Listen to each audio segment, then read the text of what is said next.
Hello, good afternoon. Good afternoon, everyone joining us today.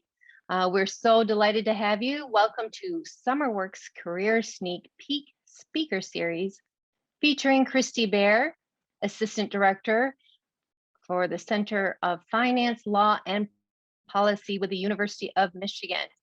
Let's see, we have a few of you starting to trickle in right now.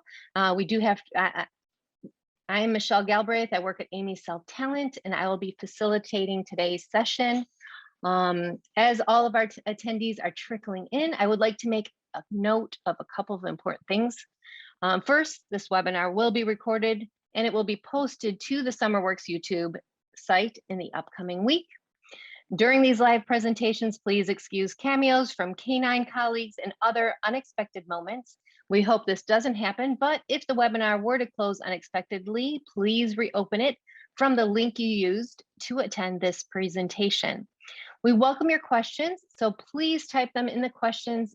Please type your questions in the chat box or the Q&A box. We'll take those questions anonymously. You can find that at the bottom of your Zoom window.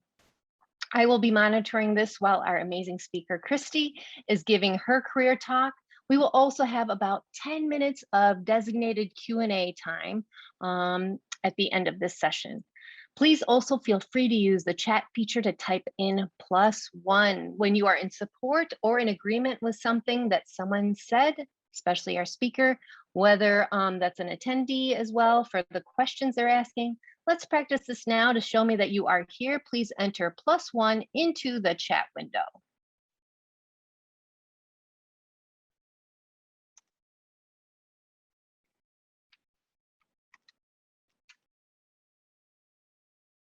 All right. So now for anyone viewing on a phone or tablet, the Zoom app currently highlights only the active speaker. You may need to scroll to the left or right to see the presenter or the presentation. So for privacy, all participants are in listen-only mode with microphones muted and cameras off. One last note, if you are posting on social media about what you learn here, please use #SummerWorks and #U of M. Once again, this webinar will be recorded and the presentations will be available on YouTube. Joining me today on behalf of SummerWorks is Zoe Erb.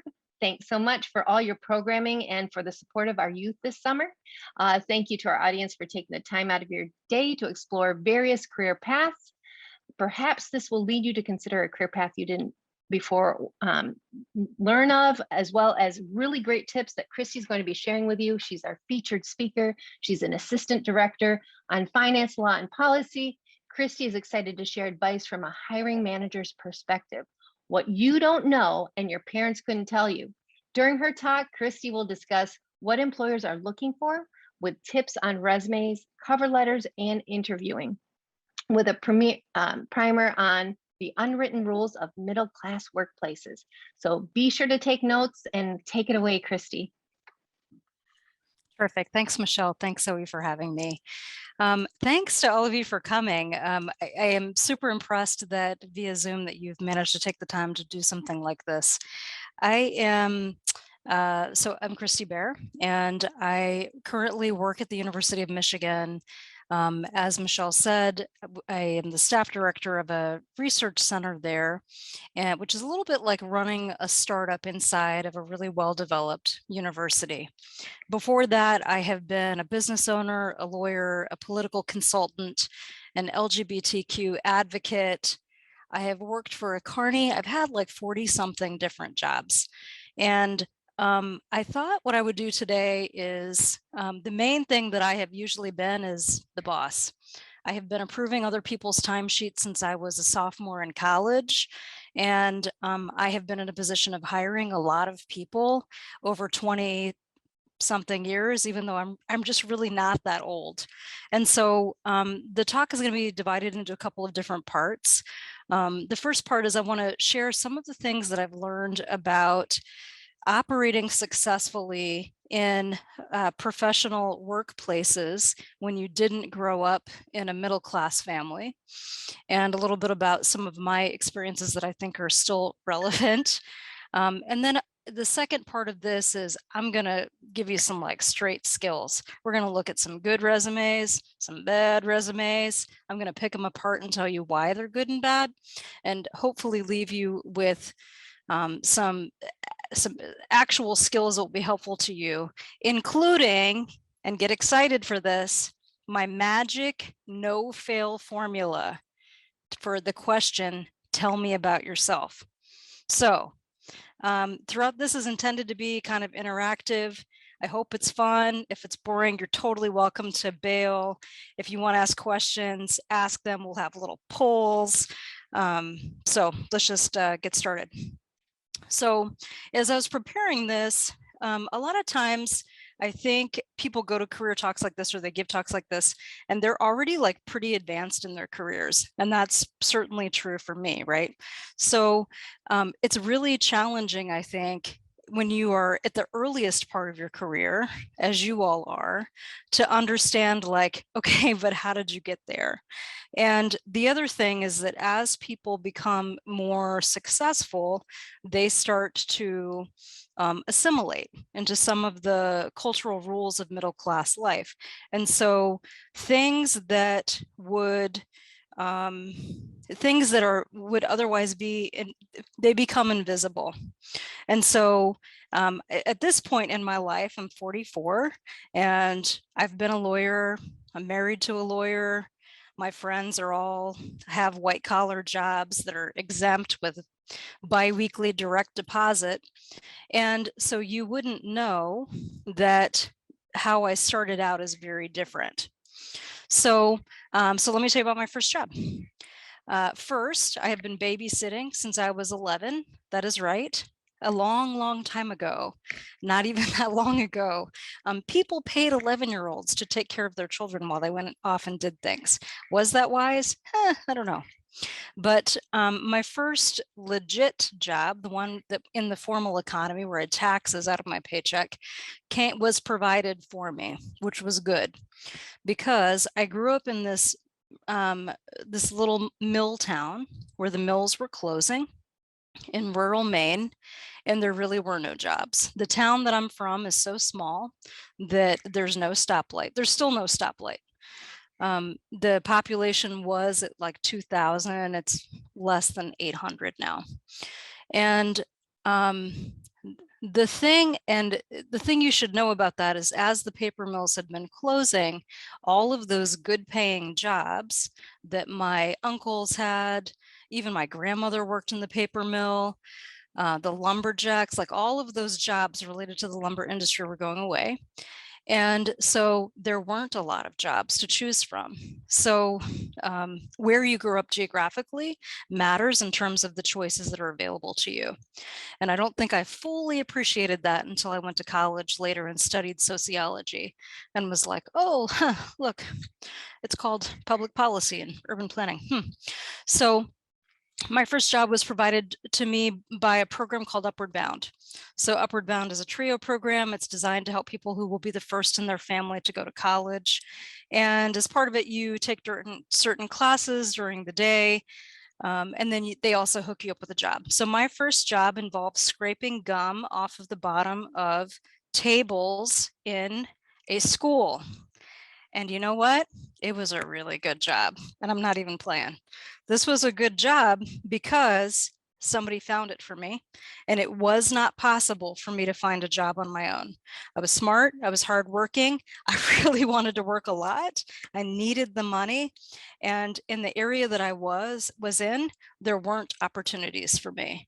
And so I had several friends who were in that program, and they had jobs doing things like weed whacking outside. So the most important thing I learned in that first job is that jobs inside air conditioned environments are definitely the ones that you want to go for. And so from that, I was like, okay, check. Air conditioning is the life for me. As my buddies are like coming in at dinner, like, oh, sunburnt, exhausted. Nah. So the first thing I did was upgrade my Microsoft Office skills. And suddenly I spent a summer on computer learning how to type very rapidly and got to 60 words per minute. And these were decisions that I made during high school. So I should say that my I had a mostly happy childhood, but I had a very exciting childhood with all kinds of adventures. So I was the oldest of 4 and then 6. My mother was married and divorced and remarried with different boyfriends 4 times. By the time I was still in high school, police came to my house sometimes. School officials were investigating one of my mother's boyfriends at a different point. And at other points when my mom was off on the weekends working her 3rd job, sometimes there just wasn't food. And so I would say, okay, good news, everybody, we're going can collecting. And we would walk along the side of the road and gather up the cans, which are only 5 cents in Maine, not Michigan. So you got to work, twice as hard. And then I'd say, good news, we're going down to the convenience store, which was the only place in walking distance for us, and we're having snacks for lunch. So I had this series of experiences where I realized no one's in charge. The people who are trying to be in charge don't know what they're doing. I should probably just take over from here before things get ugly. So those of you who also have grown up in low-income environments, the thing that was nice for me is that everybody in my community was poor, everybody. And I'm old enough that nobody had cell phones, the internet wasn't a thing. And so we weren't in a situation of knowing all of the things that could be and wanting. Like everybody was poor, it really wasn't that big of a deal. But even within that, there were dozens of embarrassments that came with being in a low income family. There were, my teeth were messed up. I've had them fixed since then. People in my family routinely didn't get medical care that they should have. And the thing that really killed me, though, is that not having money meant I didn't have choices to remove myself from bad situations. And this carried over until I started making my own money. But in the beginning, as some of you may have experienced, when you are in a rough situation, if you have money, that means your cell phone bill is paid. So maybe you can call somebody, or your car is working right now and you have a car, and so you can take it to leave. Or maybe you can call an Uber or something, and you can remove yourself from a situation that really is not where you want to be. And so after a series of sort of chaotic episodes, I was just really clear that I wanted out of crazy town.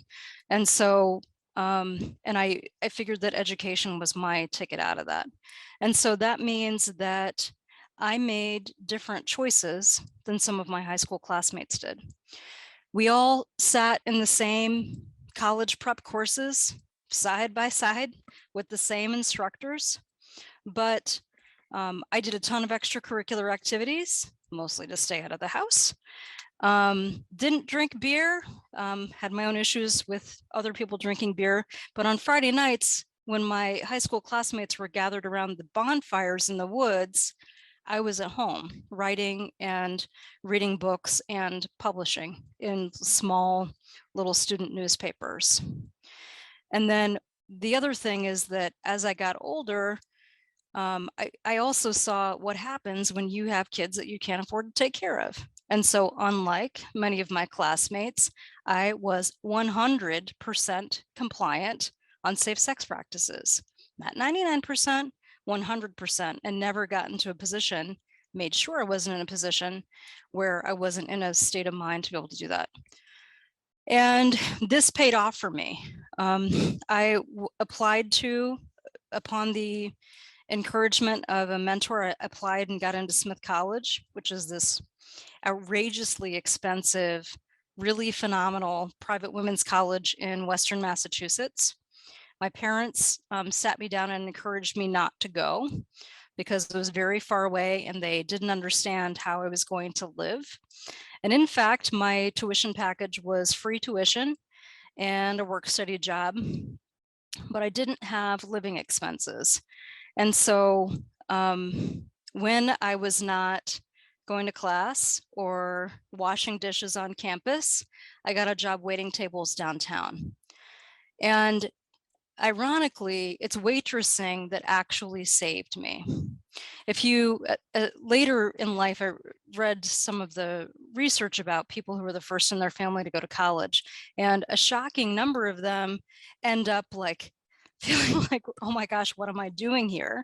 And I certainly had those moments in political science when we're in political science 101 and we're reading Plato, which by the way is mostly in Latin. And some of them have read it before. I'm like, what the heck? I'm like falling off the treadmill here because this is so boring and I don't even understand what's happening. And this is y'all's second go around on this. So a lot of people who are the first in their family, they suffer from imposter syndrome. They aren't prepared. I was not prepared. I was at the top of my class, at least in the top 10. And I really struggled. And I didn't have good study habits because I hadn't had to.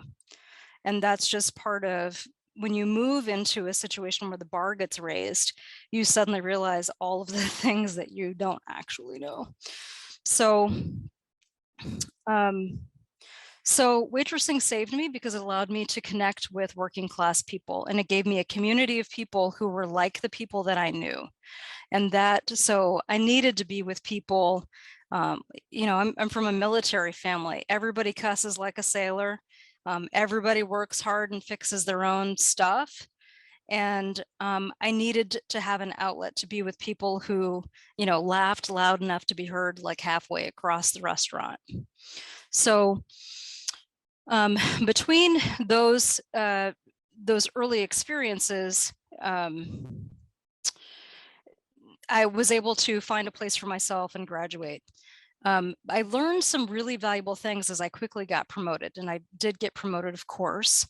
The first thing is, how did I get promoted? This was like shockingly easy. It's so easy that you're gonna, 1, I showed up on time. 2, I followed instructions. 3, I did not create risks for my employer. So I was there on time. I did what I was asked to do. I didn't wear inappropriate clothes. I didn't hurt anybody with anything. I didn't stalk anybody. I did spill coffee on this guy once and that sucked, but and so you may think this is so basic that like, surely I did not attend a career talk to be told to show up on time and follow instructions. And yet, I just finished hiring a bunch of people for a new position. And do you know why a lot of the people didn't get picked? Failure to follow instructions. So here we go. I'm going to show you this little screen of, we just have a couple of slides. You'll have to bear with me for those, but we'll be quick, I promise. All right, right here. Oops, yeah. What employers are screening for during an interview. This is a pretty low bar. Convincing ability to show up for scheduled shifts. And so that means like you have arranged transportation or you have transportation. 2, with reasonable training, you seem smart enough to figure out how to do the job. And usually like you can kind of tell, right? Like if you ask somebody some questions and they got that like vacant look in their eyes and they're like, hello, is anybody there? Are you high? Like those are not the people who get hired. You know, appears to want to do the job well. I think that part of the consequence of growing up with social media is that unfortunately, your generation hasn't had any slack to not be on camera.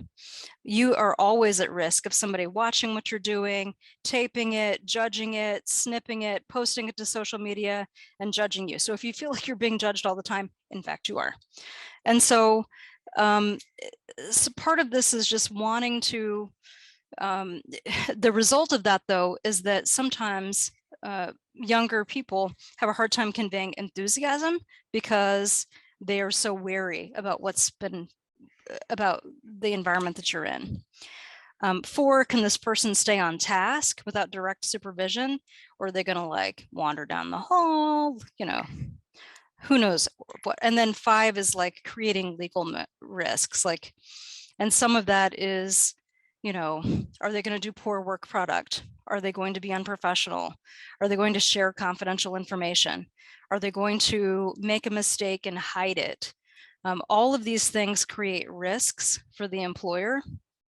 And so when I do a first round screening, that's actually what I'm trying to figure out is like, is this person going to do any of these things, or is it going to be okay? So here we go. Ready? Poll 1. We're ready to launch poll 1. Get excited. Oops.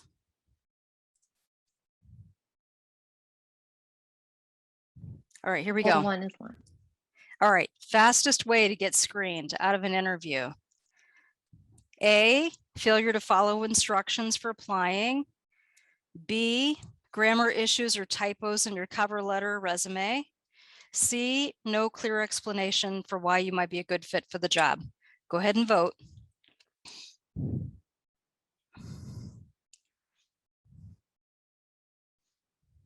Are we ready?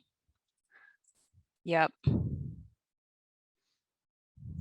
That's it.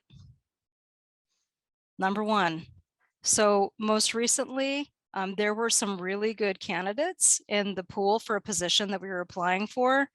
And I could not consider those people because the instruction said attach a cover letter and a resume. And many people felt like their resume spoke for itself, and they were wrong. Because I'm busy, like I don't have time to give you something to do, come back every like 20 seconds and make sure you did it right. So if you can't follow an instruction before you even get hired, I'm going to have a hard time once you are hired. So the other thing that I have seen is with Canva in particular, which is a site by designers, a lot of people have taken to using like creative resumes.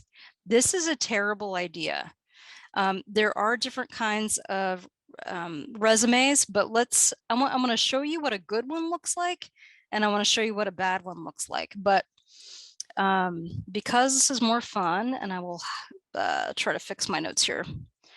Sorry. Ugh. Okay. Because it's more fun, let's start with the bad one. So why do people pick this? So if you look in Microsoft Word, in the like basic ones, there's some resumes too, and they're super boring.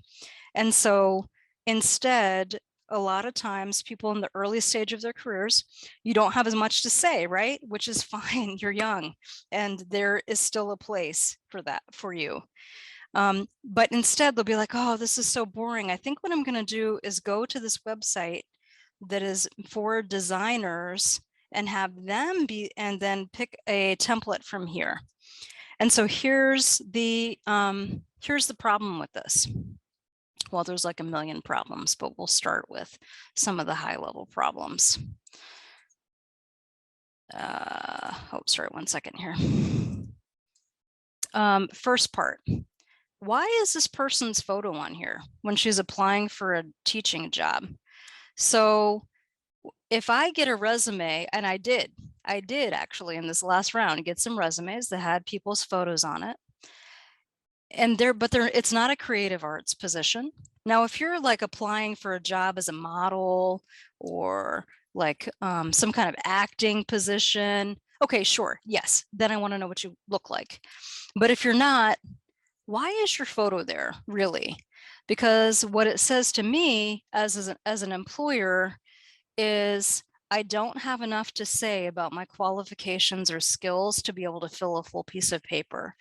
I think this is a pretty good photo of me. And also, I just can't be contained. I am too much of my own person to be able to follow the be a little cog in the wheel, and I can't follow that. And that is, as an employer, is a huge red flag. Oh my gosh, this person is so out there that they can't follow the basic business rules. And basic business rules say boring resume. So then we have the work history over here. And this is just like so shady. Everything about this is shady. We have the name of a school, Mount Curtin Elementary School. Where is that? No idea. Is that real? I don't know. I don't know if these are real or not. And then down here in the education history, like no activities, no events. I don't understand what these phrases mean. And what's even worse, what does this mean? Personal profile? I don't know. So if you see this template on Canva, I am telling you, do not use this template. In fact, even if you are an art, a graphic designer, or in a creative field, you should still not use this template. Because in that field, I would expect to see something that showcases your skills and things. So now that I've trashed this resume, which was a fake resume, I want to show you what a good resume looks like. This is the resume of somebody who used to work for me. And she was getting ready to go do another job.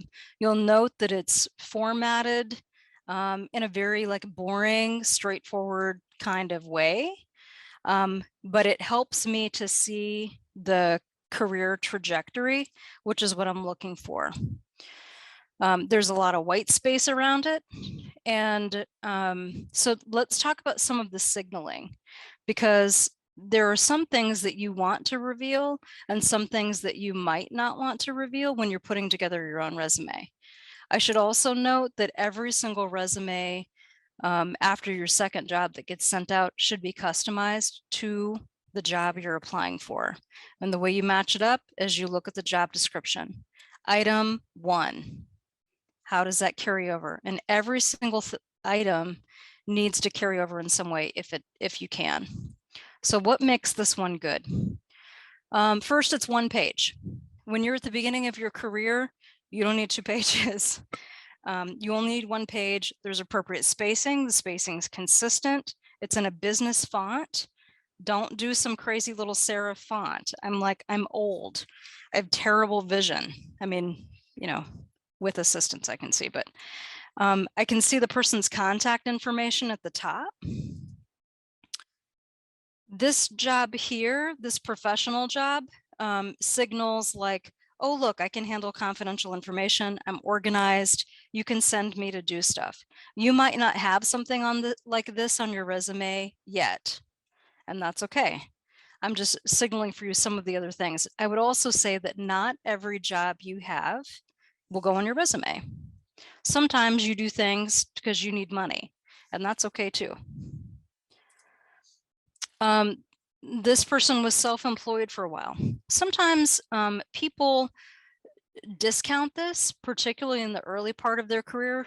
I told you at the start of this that I've had like 40 different jobs, and I've including selling knives. I mean, there's really a whole long list. Supermarket samples, I've done it all.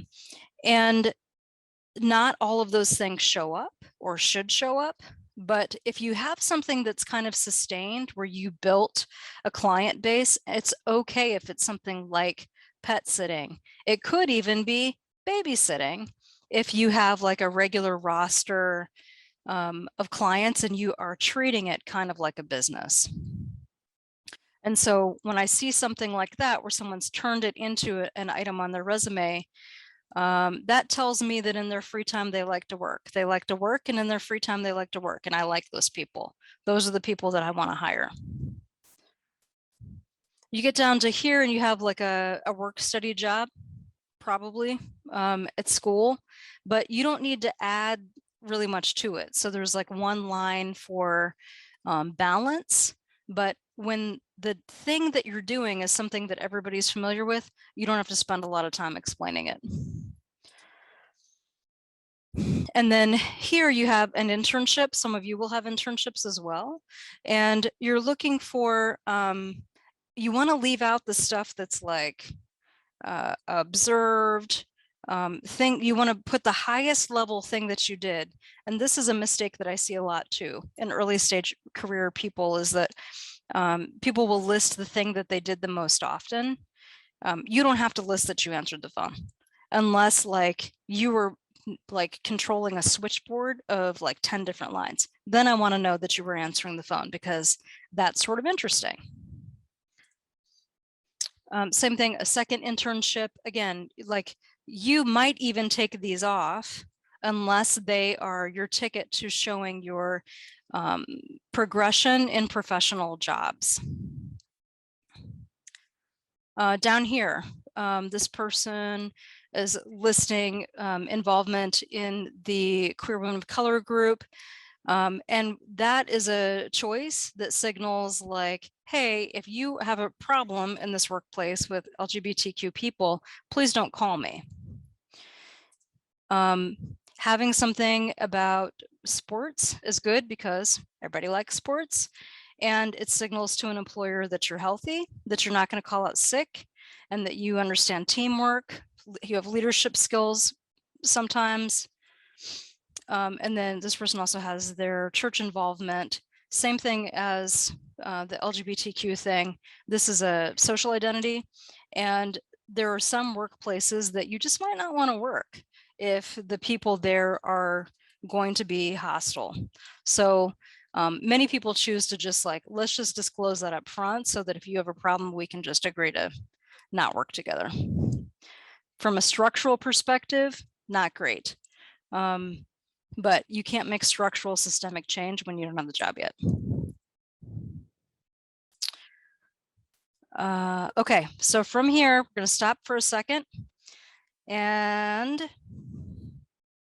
I think what we're going to do is let's launch another poll. Ready? We had so much fun with the first poll. Here we go.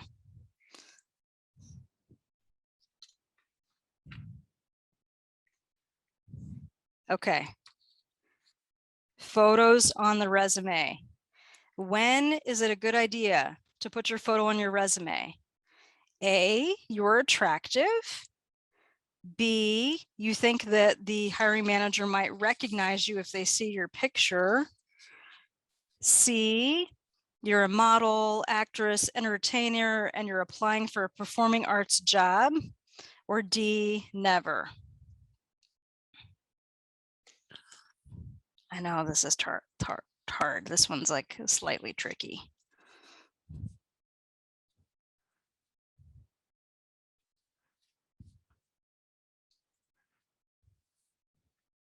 Want to try? Holding out? Yeah, okay, so maybe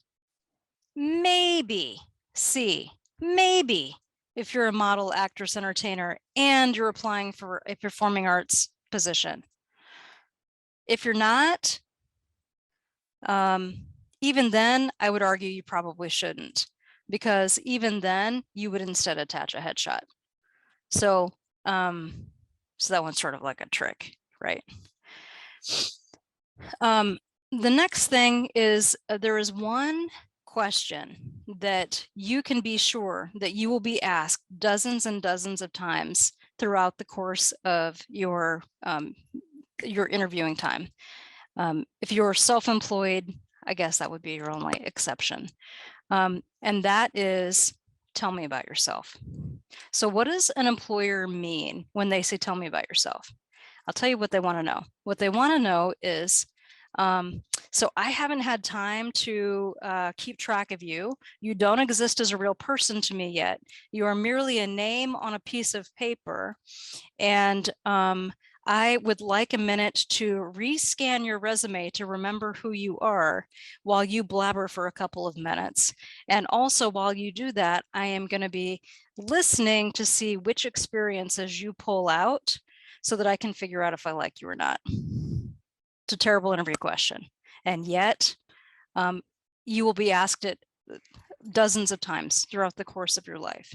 And The thing that I like about preparing for this question is that you know when it's going to happen. It's going to be the first question. If you're going to get it, it's going to be the first question. And so part of what makes interviewing so scary is that there's a lot of unpredictability about it, and you have to be able to respond quickly.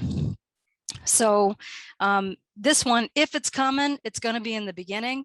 And so there are a million wrong ways to answer this question. But there are a couple of good ways. So with that, I'm going to reveal to you the magic formula. Get really excited about this. Here we go. Tell me about yourself. Now, here's the key to the formula. My spouse and I developed this together when I was helping him apply for jobs at different big law firms. Those interviews last about 10 hours with dozens of people. And so you get asked the same questions over and over and over, and you have to be ready. And what they're really saying, tell me about yourself. Remember, first impressions are made usually within the first 10 seconds.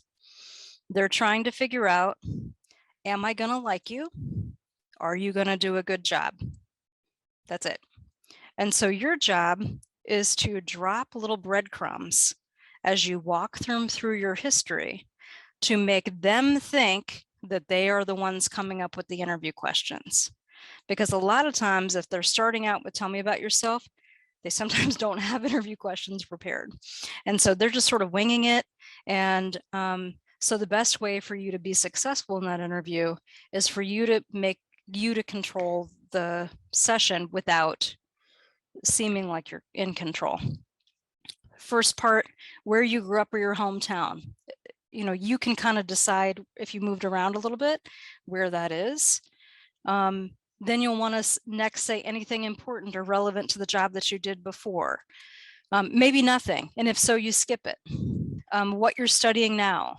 It's okay if you're still in high school, like talk about the classes or the clubs or the extracurriculars or the books that you're reading on the side, something that is leading you in this direction.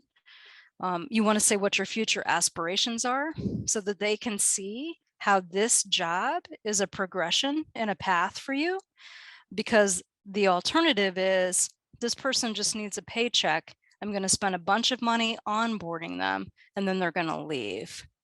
So if they feel like this person's here to accumulate certain skills and then keep going, they're going to invest more in you and they're more likely to hire you. And then the last part, and this is something that people keep off, sometimes, which I think is a missed opportunity, is you want to say 3 things that you like to do in your free time. And these don't have to be the things that you most love. I mean, one of them needs to be sporty or athletic to show, again, I'm not going to call it sick all the time. One of them needs to be smart or nerdy to show that you have, a brain in your head and you're happy to use it on their behalf. And then the third one should be something that's sort of quirky or interesting. So if you are all in on the Real Housewives of Atlanta, just saying, you actually can say that, but you only get one of those. If you really don't actually exercise usually, think of an athletic activity that you do often enough that you could credibly say that you like doing it. This isn't to say, like, don't pick something that you have only done twice and you don't know anything about. Like, it could be as simple as, like, I like to ride my bike. Fair. Did I say I ride my bike all the time? No. Did I say I was good at it? No. But, I have a bike. Well, I know how to ride it. I like to ride it. There you go. Check. And then, your smart thing could be that maybe you are a chess champion, or, maybe you do coding. You like to, I don't know, something that shows that you have analytical abilities, ideally in the path that you're on. So if you're going to graphic design, you might say, something about, your YouTube followers or something that's kind of in your career trajectory. So what you do not have in this formula are, this in some ways is designed to create a linear arc. So in my formula, I talk about Atlanta. You know from the start of this talk that I grew up in rural Maine. I mentioned that and very, very, very briefly, but I consider Atlanta my home. And so I say that. I mention work that I've done on behalf of low and middle income people in multiple jobs to create a false impression that there has been a linear path to the things that I have done. And in fact, what's happened is I have tried dozens of different jobs and I got bored super quickly in a lot of them, or I didn't like the working conditions and didn't want to do them. And so I went and tried something else. But that is not really a storyline that makes you get hired. So the way to do this is to write out a script. You have to write it out. Don't just think like when you think what you're going to say, like it's not going to be as good as like you actually like what comes out of your mouth won't be as good as how you think it's going to be. Write out a script, edit it, memorize it, practice it with a timer in front of other people over and over and over. And just the same as if you were running for office, you give the same answer every single time. Many of you, if you've ever attended a political rally, you might be surprised if you follow a candidate from place to place and discover that they are giving the exact same speech over and over and over. Why? Because that speech was tested, practiced, and can now be delivered smoothly to make it seem like somebody's just talking. You want to get good enough at this that it seems like you're just talking. It doesn't even seem like you're trying that hard. Okay, poll. Let's see if you were paying attention. Let's launch another poll.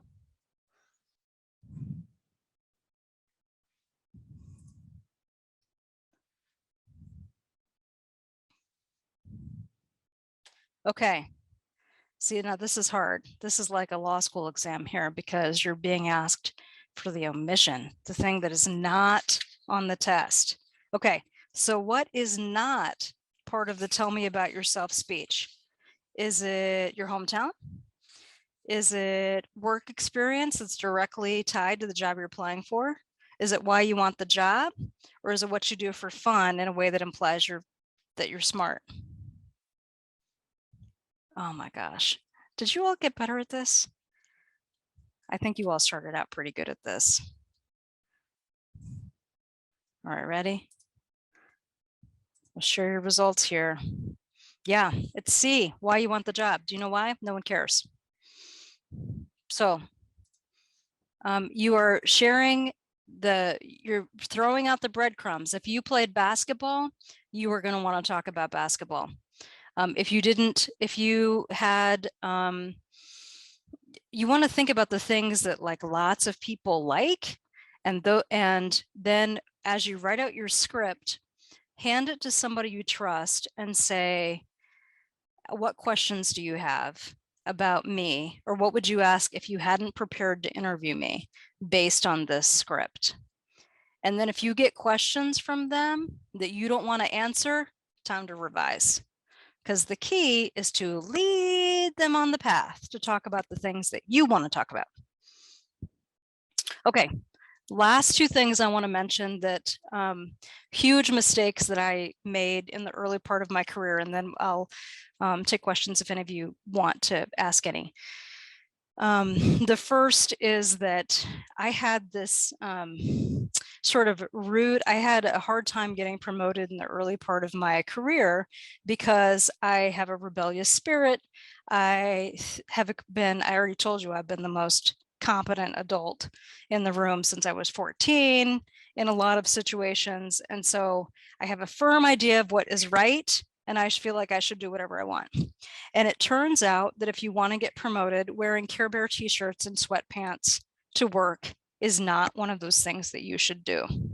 So for the record, You should never wear athletic pants to work unless you are a nanny or a fitness instructor or a camp counselor, and that's pretty much it. So in my early nonprofit days, I was the business manager for Georgia Equality, which is a statewide political and advocacy group. And I really wanted the executive director job. And even though I was 25, they'd already had me running the whole thing at 23. So it should have been an easier lift than it was. And part of the problem was me. There were two things. I was willfully unpolished because I believed that the rules about dressing up were stupid and I did not want to follow them. And it cost me. And I got lucky in that somebody who was a supporter of mine on the board said, look, you know I love you. I think you'd be phenomenal at this, but you got to stop dressing like this. If you want people to take you seriously, like, knock it off with the sweatpants. Rule 2. In the family that I grew up in, people complained a lot. They complained a lot to each other. They, as a bonding thing. So you complain about your spouse, you complain about your kids.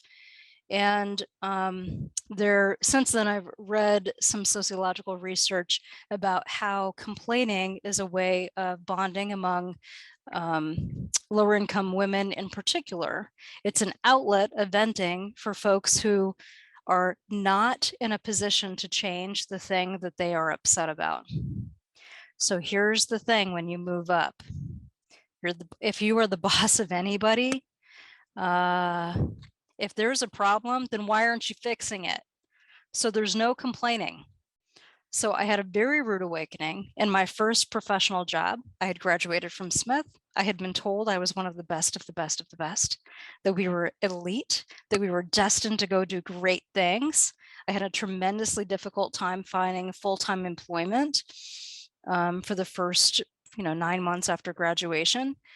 And part of it is because I didn't know that there was only one answer in an office workplace to how are things going. Do you know what the answer is?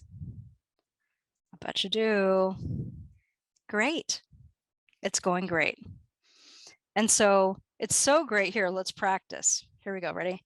Do you all have the little response things? Here we go. I'm going to ask you, how are things going? And you're not allowed to tell me that your kids are driving you crazy, or that your roommate is driving you crazy, that somebody stole your bicycle, that you didn't get very much sleep, because it's a violation of the rule. And it ends up in an office environment, it ends up signaling to other people, that you're a downer. And is this authentic? No, totally not. It is not. And some people have started to publish a lot of things about toxic positivity. Nonetheless, I am telling you, this is a rule. And so if you can't bring yourself to say, great, then you should at least downgrade it to pretty good. Because most of the time, the person who's asking, they don't want to hear about your stolen bike. They're just trying to get their coffee and go back to their seat. Okay. All right. Last poll. Ready? Here we go.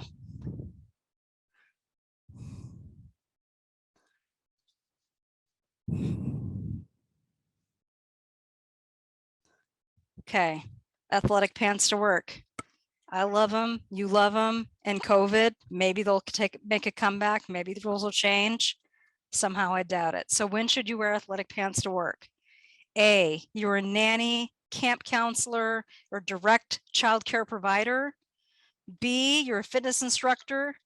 C, A or B and no other circumstance, or D, never. You know what? I actually I could support never too.